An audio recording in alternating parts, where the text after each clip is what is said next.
Hi there, everybody. It's Sheila Kennedy of the Zebra Inc., and I am so excited to share with you today on our Meet the Author Showcase an amazing and beautiful author. Her name is Veronica Crystal Young, and she is beautiful on the inside and out, and she has created some amazing, very meaningful books. And she has several under her pen. So I am going to welcome you, Veronica. Thank you for being here today. And I would love it if you would share a little bit more about the books that you've written. Sure. Thank you so much. And I really appreciate being here. It's pretty exciting. As far as my books, I have three main ones. And the first one was The Other Side of Pain. Mm-hmm. That one I wrote about 2 years ago, launched about 2 years ago. And it's about the journey I took healing from childhood sexual abuse. And it's about getting to the other side of that pain. Because as we all know, when we go through something that's abusive or something that's that traumatic, it changes our lives and it impacts our lives. And it shows up everywhere in our life. And that's what the book is about. The book is about overcoming all of those pieces in our lives as we move through the healing process. So that was my first book, called The Other Side of Pain.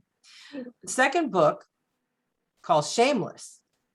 And it is sort of a takeoff on the first book. There's a little smile on your face. Like you are walking in that. I love it. But the Shameless is, I think the reason I'm smiling so much, Sheila, is because I have finally learned how to live life shameless. And that's what the book is about. The book is about, not so much about overcoming a specific abuse, but just overcoming when people can't find their voice because they're afraid of judgments, or they're afraid of judgment, or not being good enough, or not being worthy.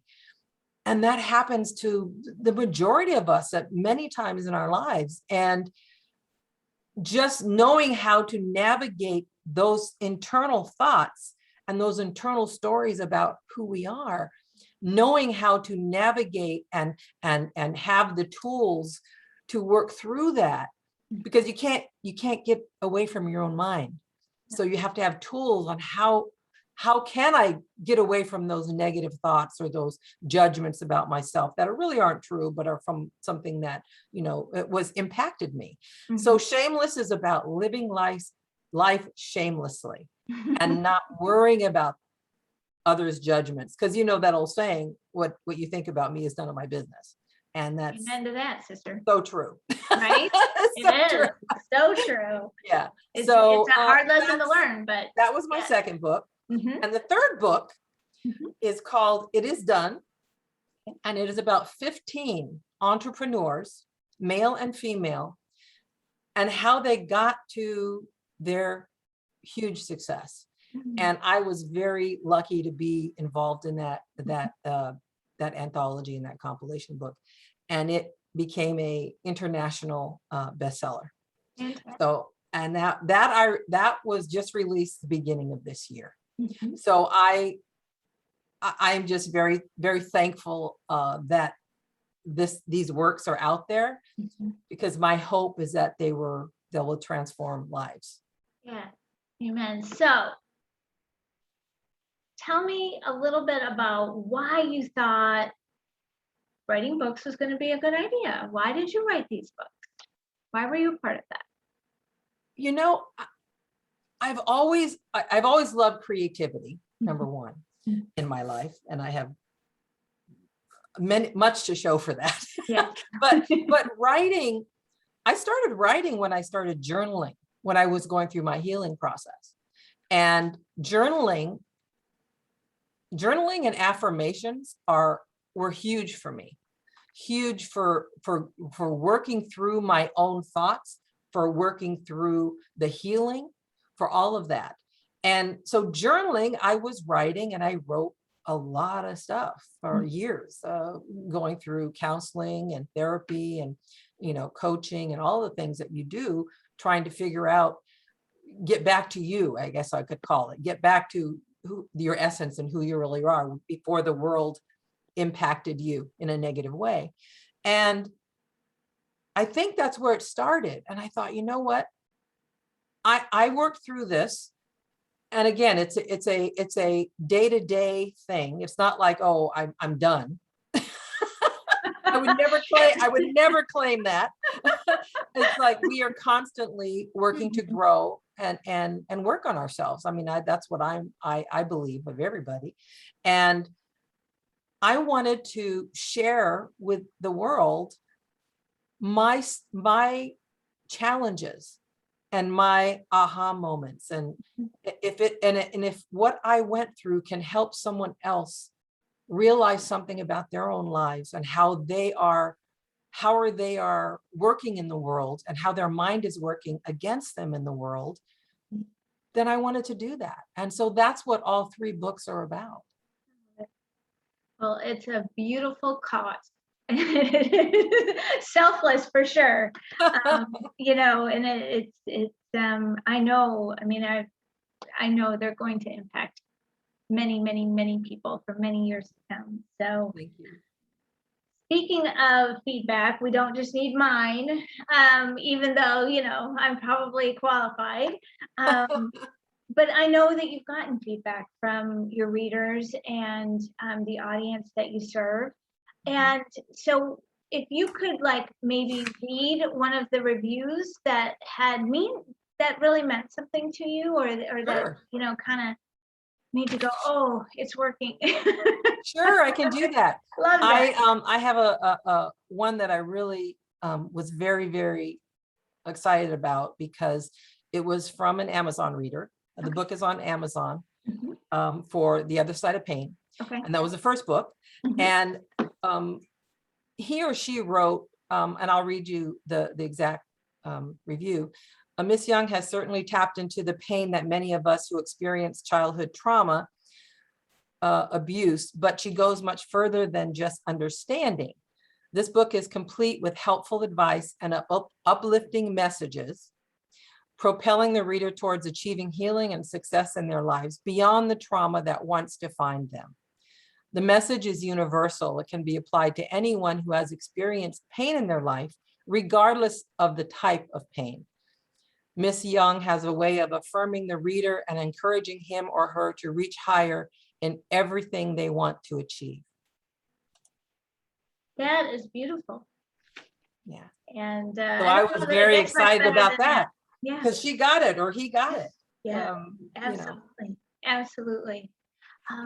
If there was one thing that you wanted the reader to know about your collection of books, whether it is The Other Side of Pain, Shameless, or It Is Done, and it's kind of, I mean, they have a running theme, right? What would that be? What would that one thing be?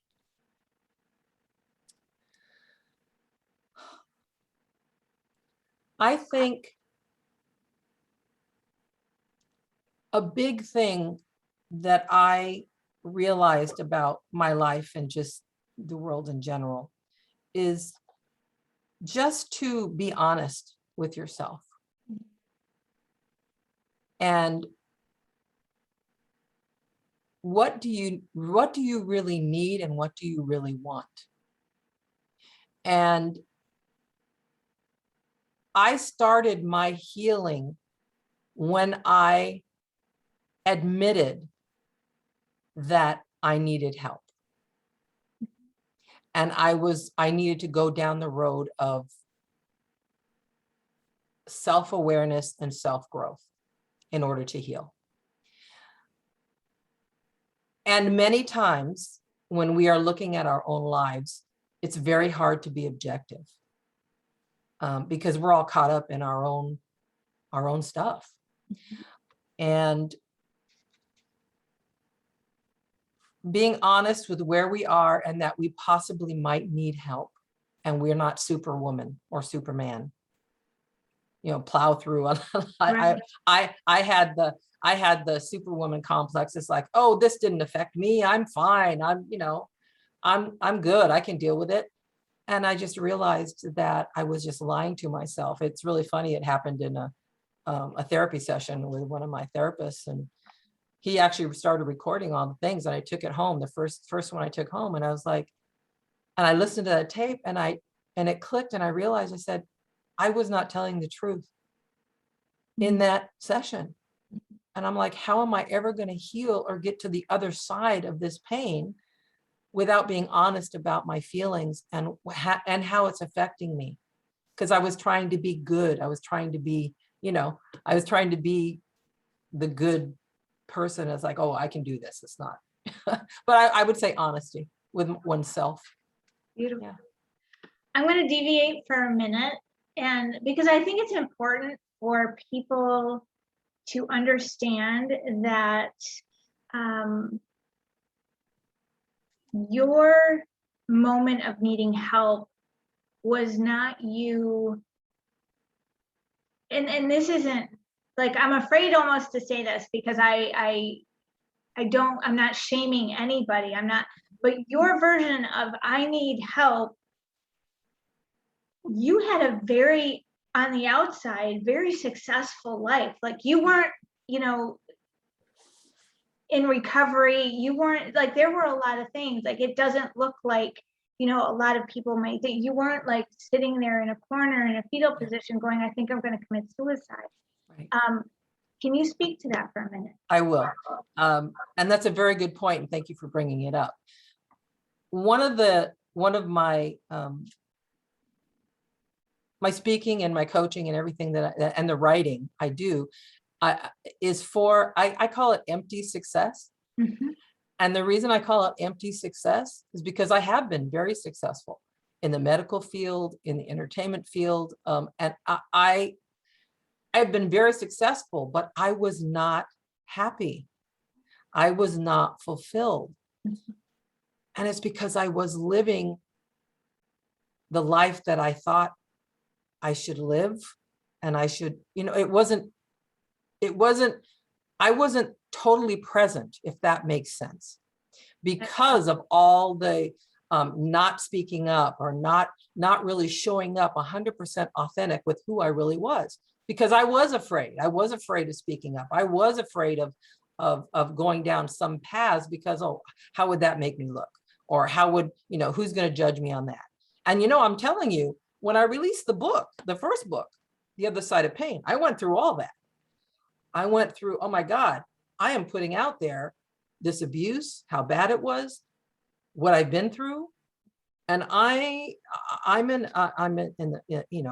manager. I've been in the healthcare industry for very many years, and I've entertainment industry. And I was like, oh my God, what are they going to think? What if somebody reads this, and what are they going to think? So, I mean, all of those things go through our minds. And as a successful woman, I knew that there were other women out there like that, because they've been my clients and I know them. And it's there's the doubt, there's the afraid to step into something because of how it might look, or what's happened, what will they think? Will I be good enough? That's the big one, all of those things. And so I appreciate you saying that, because yes, empty success usually, what in my experience, is attributed to something that's stopping you from really being fulfilled, and you're stopping your authentic self from saying or doing something because of judgments, whether it's outside of you or inside of you. Well, great. Thank you. I appreciate that. And again, I was in no way like placing a gradation or a judgment on what it looks like for people when they say I need help. I just really, I think and maybe it's because I relate so much, that, people will say, you're so accomplished, you're so successful, you're so this, and I'm sitting here going, who are you talking about? Like, I understand. Well, that's true, because I've heard that too. And I was like, God, you have everything. And I'm like, well, how come I'm not, right? How come I'm not feeling that I do? Right. And it's an internal thing. Yeah. And I mean, the reason for the books, as I said, is people understanding that maybe there's an objective way to look at this and investigate our internal thoughts about ourselves. Yeah. Well, the books are good mirror holders for people. Like, you know, they get to hold the mirror up and say, oh, that's what I really am looking like right now. Yeah. And Yeah. you know, this is my reality and this is what it looks like, and getting to decide, is this really all there is for me? Could there be something more? And if there could be, what is it that Yes. I want to go do and Yes. or get or receive or whatever it is? That's a really good way to put it, Sheila. It's like, Yeah. is this all there is? Right. Right. You know? Because Because especially as we get older, it's like, okay, what have I accomplished? And do I want to do something else? Or do I want to do, and you know, with the whole COVID thing going on and people changing their, you know, going remote and changing a lot about their work situation, I think a lot of people are going through that. oh yeah, absolutely. I definitely agree with you there. Yeah. Veronica, tell me, what is your favorite way to spend time outside of writing? Oh my goodness. Hour? I know, right? No, because I know that there's a long list. No. Just kidding. Well, I love to sing. Yay. And you're And so I good have at it. a country band called Crystal Whiskey, Yeah. and we perform in the high desert areas. Not so much now because of the pandemic, but I love it. It's fun. I love that. Yeah. And I love producing. I have a line of DVDs. And actually, I'm trying to get them onto downloads because no one buys DVDs anymore, to be honest with you. So, but it's relaxation DVDs, and it's called TV Artscapes, and it's for your monitors or your, you know, at home, relaxing oceans and waterfalls and beautiful nature. And I love shooting that. Yeah. And cutting that and editing that and doing that. And then I love to perform. I'm an actress, so I love going out on auditions when I can. And actually in that half a second that you have, and that half a second that I have. And then I'm very excited to say that the last film I did, which was over a year and a half ago, won about 40 awards at film festivals. I was all excited about that. So well, you should be. Congratulations. Yeah, so that's what I do in my spare time. I love that. Well, thank you. Okay, so if your readers or our audience today would like to get in touch with you or connect with you, what is your favorite way to connect with your readers? Favorite way is absolutely social media. Okay. Facebook is a big one. Okay. I also have LinkedIn. Actually, all the social medias, Instagram, Facebook, LinkedIn, and the handle, my handle is Know Your Power 365. And the your is not spelled out, it's UR. Yeah. So it's Know You Are Power, which actually has two meanings. Okay. Well, I think you're going to share that with us. Know you are power and know your power. Yes. Right? Same thing. So anyway, that's how to get a hold of me. 365. All right. Well, great. Is there any parting words, my dear? Parting words is know your power. Yeah. And know your power to change and know your power of possibilities. I love that. And be loved, be strong, and be. I love it. Yes, I love it. Well, thank you so much, Veronica, for being here on this episode of Meet the Author Showcase. And you can find this and more on the Zebra Ink TV, and we will come at you with the next the next interview really soon. But thank you so much for being here with us, and best of luck to you. Bye. Bye-bye for now.